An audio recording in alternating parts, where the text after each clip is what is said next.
Assalamu alaikum et merci de suivre la télévision Al-Houda. Les titres de votre journal. L'association de la jeunesse au service du peuple pose un acte louable ce samedi 8 novembre 2025. Ils ont en effet effectué une journée de don de sang au lycée Madina de Ouagadougou afin de venir en aide aux malades en manque du liquide précieux. La deuxième édition du Konali BF, le concours national de la lecture islamique, du livre islamique au Burkina Faso, a refermé ses portes ce dimanche à travers une cérémonie de récompense aux lauréats. C'était au Conseil burkinabé des chargeurs CBC. Et puis, le Bureau national du mouvement sunnite du Burkina a reçu ce mardi 3 tonnes de ciment de la part des agents de santé de la dite structure. Un geste pour soutenir les chantiers en cours. Mesdames et messieurs, voici pour les titres de ce journal.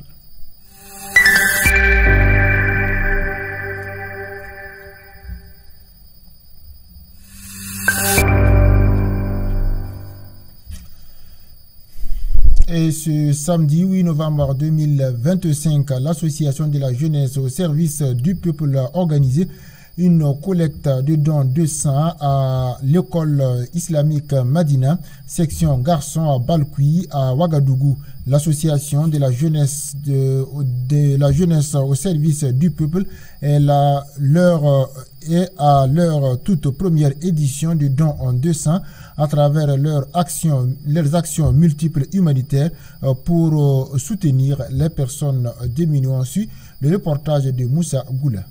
Don de sang de l'association de la jeunesse au service du peuple à l'école Madina. Ce samedi 8 novembre 2025, l'association de la jeunesse au service du peuple a organisé une importante collecte de dons de sang.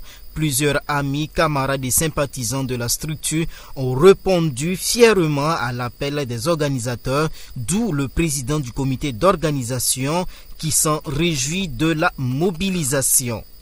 Poche d'espoir qui est une activité de don de sang et principalement et secondairement des tests d'hépatite, de glycémie et bien d'autres tests. Donc c'est l'objectif même de l'activité, c'est dans le but de sauver des vies.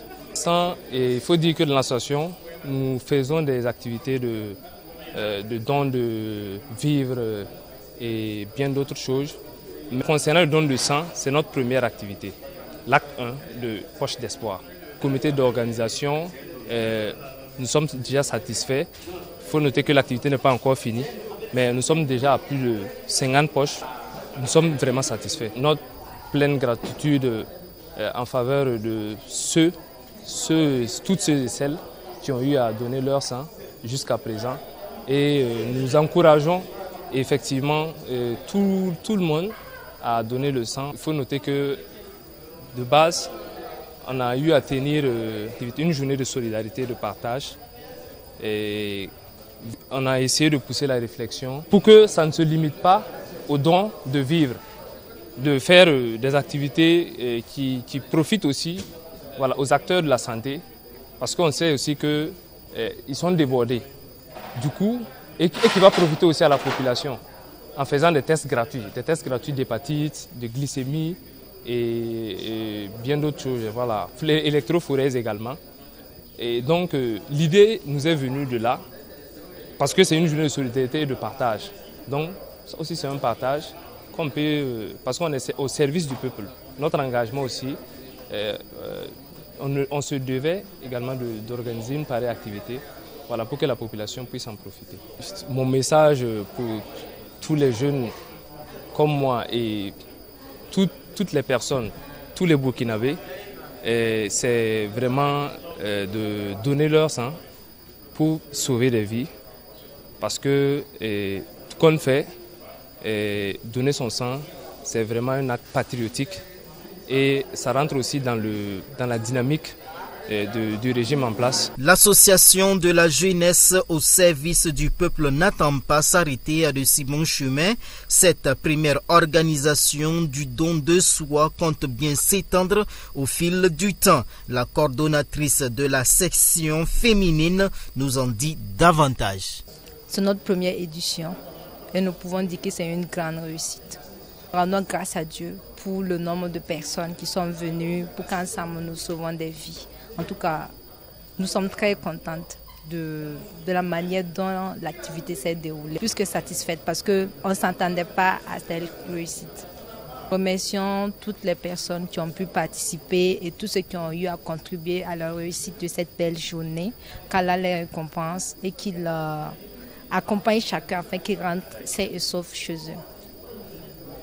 Cette première édition de collecte de dons de sang a été une réussite formidable aux yeux des organisateurs qui comptent avec l'aide d'Allah en faire davantage afin de soulager et sauver des vies pour un meilleur lendemain.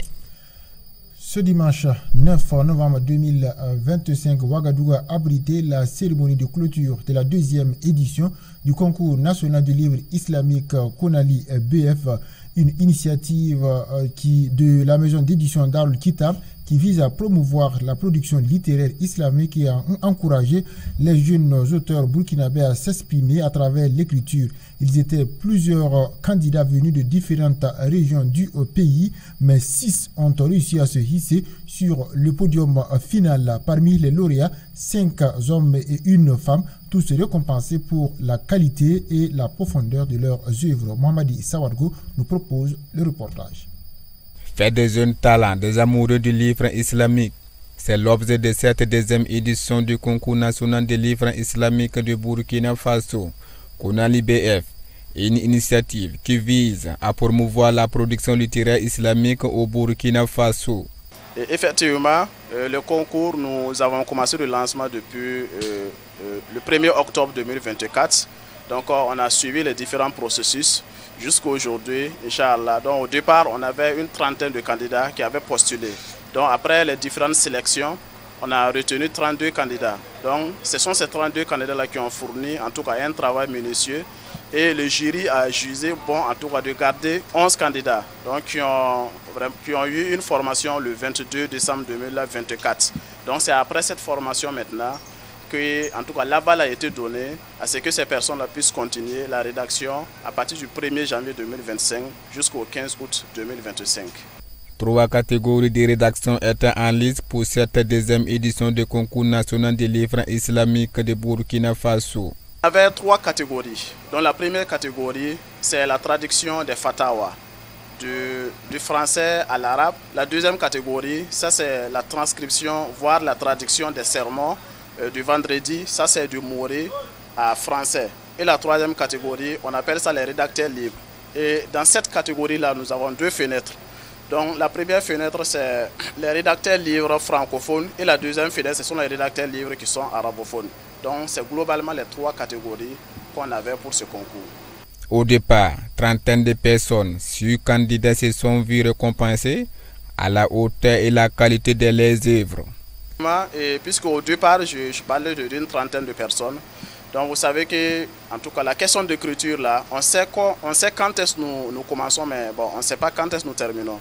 Donc ce qui fait que les 32 personnes qui ont débuté là, on a eu au total 6 personnes qui ont pu vraiment terminer le travail. Donc ces personnes-là ont été primées aujourd'hui. Et les primes vont du moto jusqu'à la tablette. Voilà.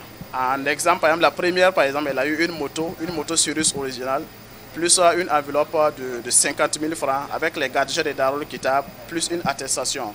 Donc elle est suivie par un deuxième qui a aussi une moto originale, Cirrus originale 110, plus une enveloppe de 25 000 francs, et plus les gadgets de Darul Kitab avec aussi une enveloppe. Les responsables de Darul Kitab Burkina se disent satisfaits de cette deuxième édition du concours national des livres islamiques de Burkina Faso. Une occasion également pour les responsables de Darul Kitab Burkina de récompenser certains leaders religieux pour leurs efforts à côté de la maison d'édition Darul Kitab Burkina. La 3e édition est prévue d'ores et déjà en 2027. Tous invités à la valorisation du livre islamique. Les agents de santé du mouvement sunnite du Burkina Faso offrent 3 tonnes de ciment pour la construction du centre médical du mouvement sunnite. La cérémonie de remise a eu lieu ce 11 novembre 2025 à Tanguay, dans une ambiance de fraternité et de dévouement pour le bien-être collectif. Cette remise s'est faite en présence des responsables du mouvement sunnite, des fidèles ainsi que de nombreux acteurs du secteur de la santé. Moussa Goula. Les agents de santé du mouvement sunnite du Burkina Faso ont offert un important don pour la construction du centre médical du mouvement sunnite ce mardi 11 novembre 2025 en présence des responsables religieux du mouvement sunnite du Burkina Faso. Un don symbolique et témoignant en tout cas notre reconnaissance et notre fierté envers le projet. Depuis le début d'année fut le lancement du projet. Les agents de santé du mouvement sunnite se sont réunis et ensemble, main dans la main, ils ont pu avoir 3 tonnes de ciment de façon symbolique pour accompagner le projet. Cela témoigne vraiment de notre engagement, de notre engouement à accompagner le projet. Quand on dit centre de santé, c'est là où les agents de santé doivent travailler. Donc, et nous sommes fiers et nous demandons à Allah subhanahu wa ta'ala de faciliter la construction de ce centre-là afin que nous puissions en tout cas donner tout ce que nous avons aussi comme potentialité afin que ça puisse profiter à toute la Oumma et à toute l'humanité. Ce don vient renforcer les efforts de construction du futur centre médical destiné à offrir des soins de qualité accessibles à tous, conformément à la vision du mouvement sunnite pour une santé communautaire durable. Ici ce matin, c'est vraiment pour, on va dire, joindre l'utile à l'agréable, voilà, pour appuyer un peu, un tant soit peu, même si on sait que c'est pas beaucoup reste à faire. Le projet du mouvement sunnite pour le centre de santé et l'éducation. Voilà, les agents de santé se sont réunis et chacun a mis la main dans la poche pour que nous puissions réunir ce qu'on a et venu faire ce don ce matin ici. Cellule féminine, les agents de santé du mouvement sunnite. Voilà, je suis la représentante de la cellule féminine. On a d'autres activités. On sait à quel point les centres de santé sont très importants pour les femmes. Voilà, ce sont les femmes et les enfants qui fréquentent beaucoup les centres de santé. Et vraiment, si ce centre voyait le jour dans les plus brefs délais, ça serait vraiment un soulagement pour toute la communauté musulmane et pour tout, on va dire pour tout le Burkina en fait. Un geste hautement symbolique qui marque la volonté des agents de santé à contribuer activement à l'amélioration des infrastructures sanitaires du pays. Une invite est lancée à l'endroit des fils et filles du Burkina Faso à œuvrer pour de meilleures conditions sanitaires au Faso. Et ce lundi 10 novembre 2025 à Bobo Dioulasso, le Premier ministre Rim Talba Jean-Emmanuel Ouedraogo a procédé à l'inauguration des travaux d'extension et de réhabilitation du port sec de Bobo Dioulasso. Ces aménagements d'envergure couvrant notamment 3 km de voirie en béton armé, 270 000 m² de plateformes de stationnement et plusieurs bâtiments administratifs et logistiques visent à renforcer les capacités opérationnelles et logistiques du Burkina Faso, en particulier dans la région de Guiriko. Le port sec de Bobo Dioulasso présente un nouveau visage. Le Premier ministre Rim Talba Jean-Emmanuel Ouedraogo est là pour inaugurer cette infrastructure moderne dédiée à la réception et au traitement des marchandises. Une infrastructure dont l'extension et la réhabilitation émanent de la volonté des autorités à faire de cette plateforme un véritable vivier de l'économie nationale. Et avec justement l'augmentation des capacités d'accueil des marchandises, alors la douane réalise, ou du moins elle a réalisé en 2024, 220 milliards de recettes. Alors en termes de chiffres, il faut dire qu'avec la construction suivie de l'extension et de la réhabilitation, cette infrastructure a permis de créer 600 emplois directs et indirects et traite environ 2,5 millions de tonnes de marchandises par an, transportées par plus de 55 000 camions et plus de 6 000 véhicules qui sont traités sur cette plateforme. Pour vous dire que c'est un événement majeur qui contribue à augmenter les capacités d'accueil et de traitement des marchandises et en même temps à faciliter en tout cas l'activité des opérateurs économiques. Ce joyau vient offrir un cadre propice qui va donc permettre à nos collègues d'être dans des conditions optimales pour la collecte des recettes. Et c'est pas sans dire que lorsque vous avez donc des conditions nécessaires pour accomplir formalité douanières dans les bonnes conditions, cela va impacter positivement donc, le recouvrement des recettes. Et c'est là le rôle dynamique de la Chambre de commerce par rapport aux infrastructures qui permettent effectivement d'avoir des infrastructures marchandes pour les opérateurs économiques, les commerçants, les secteurs privés de manière générale, afin qu'il y ait une fluidité dans le trafic qui se passe dans notre pays. Et pour accroître la capacité de cette nouvelle plateforme, les travaux ont consisté entre autres à la réalisation de voiries, des bâtiments multiservices, des magasins et l'installation d'un pont bascule de 100 tonnes. Il s'agit de faire une extension sur 20 hectares et de faire un aménagement sur l'existant, 19 hectares, dont un total de 40 hectares. Et l'AGETIP était le maître d'ouvrage délégué.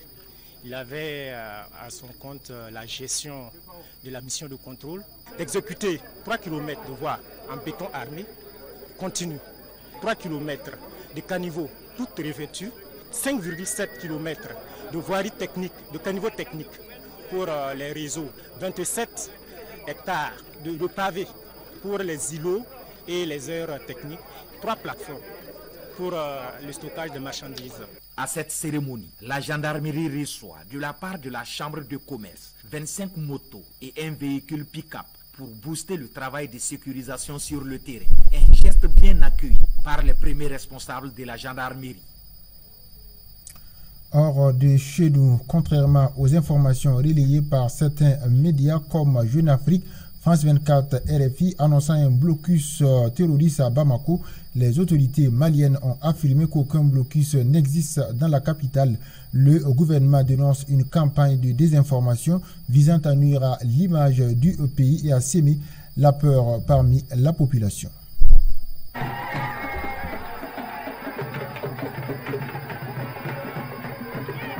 Bamako en temps réel, ce lundi 10 novembre 2025.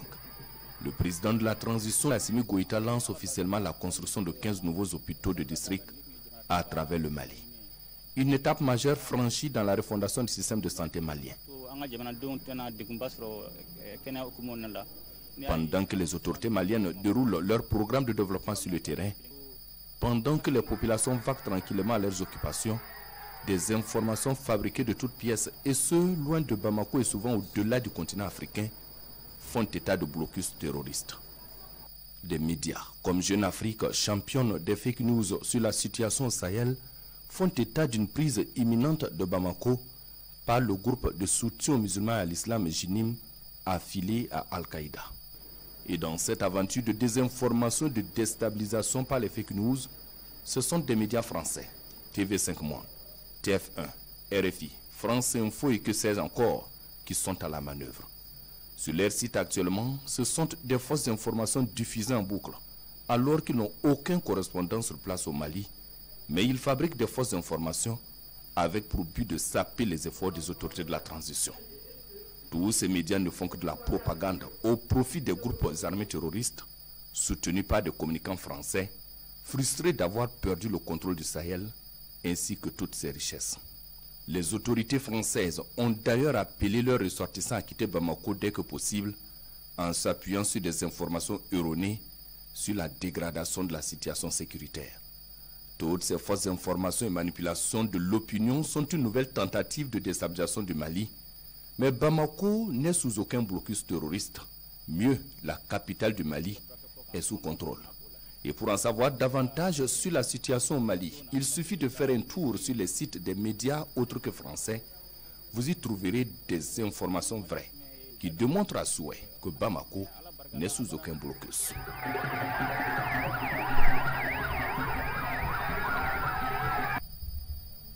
Et c'est la fin de ce journal. Merci à vous qui l'avez suivi. Passez une excellente soirée en compagnie des programmes de la télévision de la guidance. Assalamu alaikum wa rahmatullahi wa barakatuh.